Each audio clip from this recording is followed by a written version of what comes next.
blah, blah. Authority, reduce stress.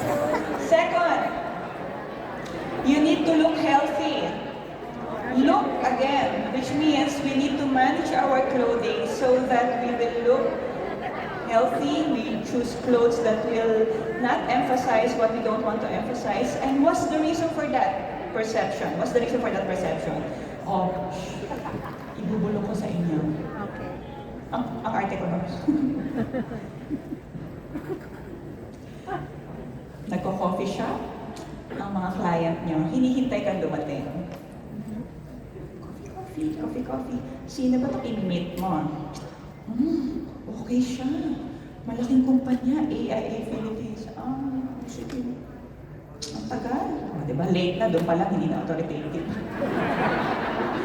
And then, parating ka na. You can just imagine, if your color, your hair, everything about you doesn't look healthy. That's number 2, right? So, dumarating ka na. Ganitong dahil sa damit mo, baksak yung manggas, maluwat, gulo ng buhok, basa ka, lahat ng image blunders, dumating ka, pero ang aura mo, maganda. Hi, pero... Alam mo sasabihin niya? Gusto ko sana bagitin yung kalaban, pero bawal. Bakit pa yan ang minute mo? Hindi aabot, oh. Hindi aabot. But you are healthy. Your looks doesn't look healthy. Got it? Yeah. Third, you need to look organized. You don't do this in front of your client.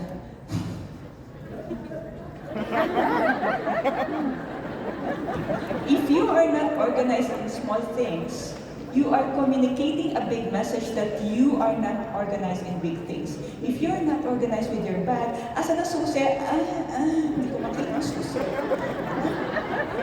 Sandali ang tuhod ko. So what are the 3 things? You need to look authoritative. What's the second? You need to look healthy. Check. Your clothes, baka malalaking prints, baka may sunflower, may anong yung pala mukha ka na may sakit, diba? Baka ang checkered matindi, no? Parang yung race ka. Malayo pa lang. Asa na siya? Ay, yung lalakad checkered. Tapos yung sa fuchsia.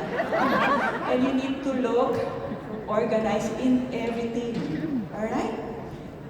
Okay. Kung okay na, yung narinig nyo, gano'n naman kayo.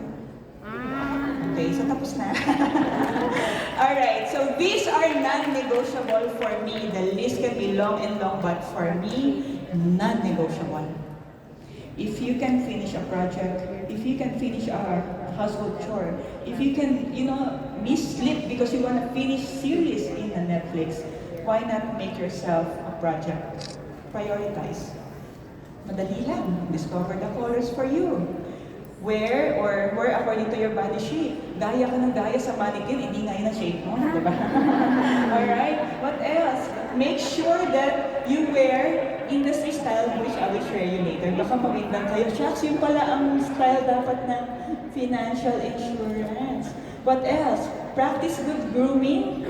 Oh, pwedeng isa na lang. Well, I cannot promise isa na lang. Pero pakicheck ako, nagplansya yung katabi mo. Go. Practice good grooming. Nagplansya ba? Ayun, pilansya ba niya? Kasi biro mo, hindi na niya maplansya, tapos ang pinabasign up sa akin ito, right? What else? Simple lang ang mga listahan natin. Levels of dress, they said formal, and then without notice, you are wearing sporty. They said semi-formal, you are wearing what? Business casual. Respect. Image is all about respect. You don't see yourself every day.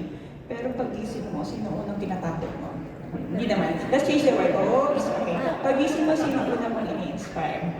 Asawa mo, di ba? Kaya gawin mo, well, for those who are married, gawin mo, agahan mo gising, magmumugal ka na. Tapos para pag-gising niya, nakaganon ka. Ganda mo naman, I know, right? I woke up like this. Update your hairstyle. If you do not have time to update your hairstyle, what message are you sending out? It's basically like this when it comes to grooming. If you cannot take care of yourself, all the details about you, what makes you say you can take care of your client, right? O, tingnan niyo kung kailang ilang buwan, ilang taon na siyang hindi nagpapagupit. Check ang hairstyle. If you cannot manage maintaining your color, then don't have it colored. Otherwise, this is the message. When your roots are long, it's sending out a low authority message.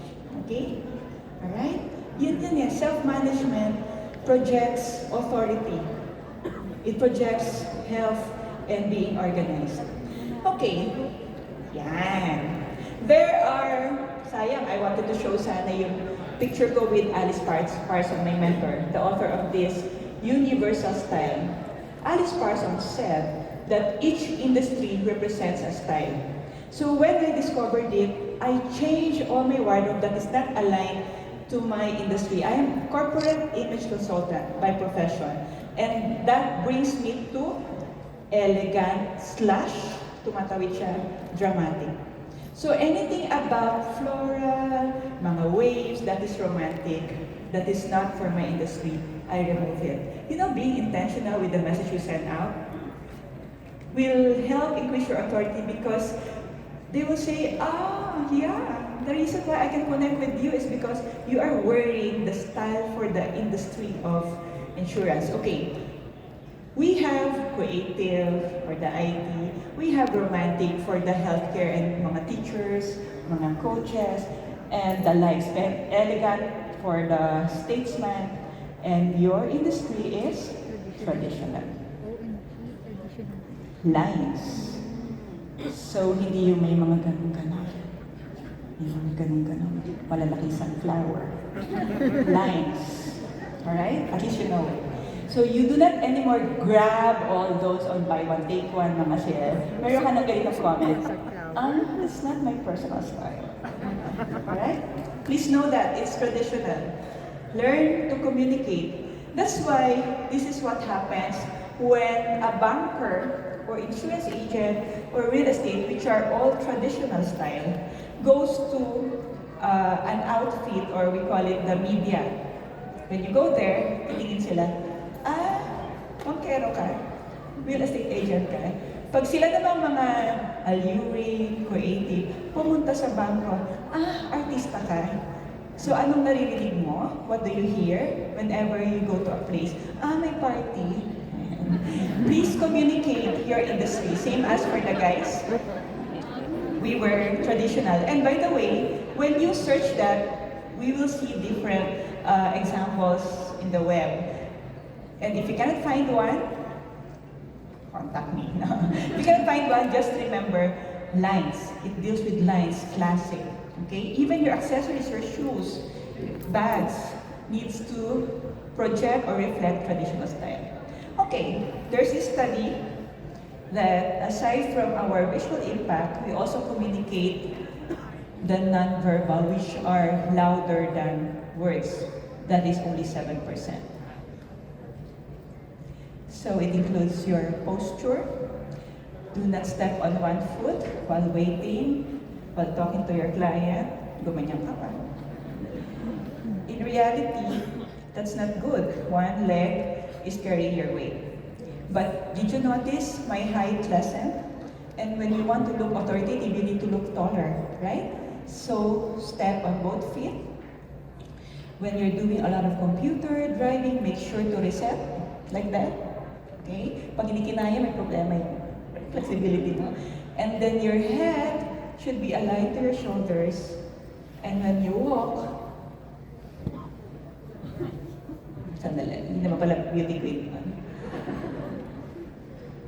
Communicate that confidence.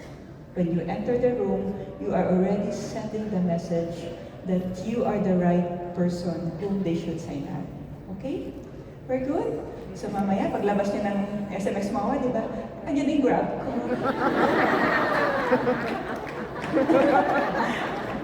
But it is something that we need to practice. You know, I'm just lucky, they say, because where there's backstory, I didn't have bed before, that's why I was forced to sleep on the floor. But at least now, I'm communicating authority. Okay? What else? You know what? I used to be teka. Teka muna, hindi ko alam yan. Teka muna, hindi ako marunong yan. Teka muna, ay, mouse pala to. You have been equipped with different lessons and learnings how to adapt, right? And the truth is, you need to be found. You need to be found. And you are not Teka, you have a name. So we can be Teki. It's not a name, but we need to adapt because if you feel and if you consider your profession here as a blessing, you will do everything. Isn't it when you love someone, you will do everything? Alamin mo how to send that email. So, I needed it. I have to learn it. I have to study it. I have to understand platforms like Canva. I have to record myself in YouTube. But the thing is, it is no longer about me. It is my target audience who needs to find me. And that's what you call purposeful and being intentional. Okay. Do not be active in platforms that you cannot manage. You don't need a lot. How many do you have ba? Sige nga, pakita nyo sa fingers. How many social networks do you have? You have 2? You have 3? 3? Okay. Patignan nga kung anong kailan pa huli ng post. Consider where your audience are. Maybe you have been posting in Facebook, but your target audience are in LinkedIn. Maybe you have been posting diligently every day, social media, Instagram, nag-ano ka pa, nag-reel ka pa, nag-TikTok ka pa. Yung pala, your audience are doing Google search.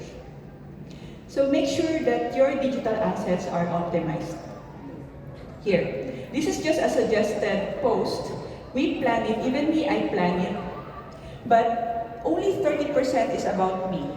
70% is about giving value to my target audience. And I only speak to my audience. Now, if anyone outside my target audience gets attracted to my messaging, then it's a bonus.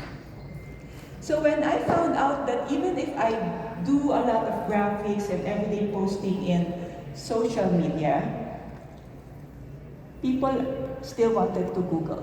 Later we will go there in prosperity, okay? But the lesson here is you need to be found and you need to be intentional. You need to optimize your social network. I challenge you to visit each other's social media. Baka ang picture nyo ay ganito. You know, invest in a picture, professional picture. Invest in a tagline. Think about it. Who are you serving? Who do you want to help? Make sure that everything is aligned from you have a professional picture here, there, all platforms because you are not a so-so. Okay ba yun? Ayusin nyo na. Papapicture na kayo, hindi yung tipong, tingnan mo na, sabay araw, sabay araw. You know, one professional picture uploaded as a profile can attract a lot of sign-ups. Not today, but anytime soon because among all this search to be part of AI Philippines, yours is someone looking trustworthy. We need to focus on the content that is KLP. Can you repeat that? KLP. They need to know more about you because remember, how can your audience relate to you if they don't know about your story?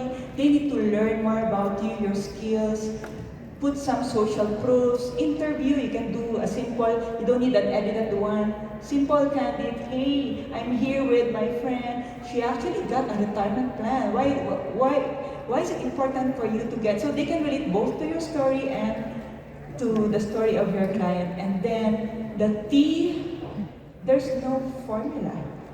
The T will happen naturally. They will just be, you know, liking you, trusting you. Sometimes the one whom you're trying to attract is not the one who will sign up, but the one who will refer you to a third party. Okay. And if you can find any field that is, take note of this, you do not just attend a lot of courses and certification just to have or just to be certified. Make sure it's related to your story. Make sure it's related to your skills. Hone it. be certified. So you have that sense of being of standard. Be certified. For example, me. It is very expensive to be a certified image consultant. It is very expensive to be a certified coach. But why do I need to go through that rigid training? That time it was face-to-face, fly out of the country, and pay expensive certification fee. Pwede naman sa recto, di ba? Because of that standard, I value the help that I wanted to give to my target audience. Next is, while you are already a marketing machine, you need to join professional organizations that is related to your profession, related to your industry. And I'm sure some of you are part of it already. Why? We exchange notes, you are updated, and at the same time, you also get referrals. For example, they will tell, okay, I have a best friend, but she is not my target audience. Can you handle her account? Alright? Okay. Now that you gain clarity of who you are, you're now intentional, excited to build your authority,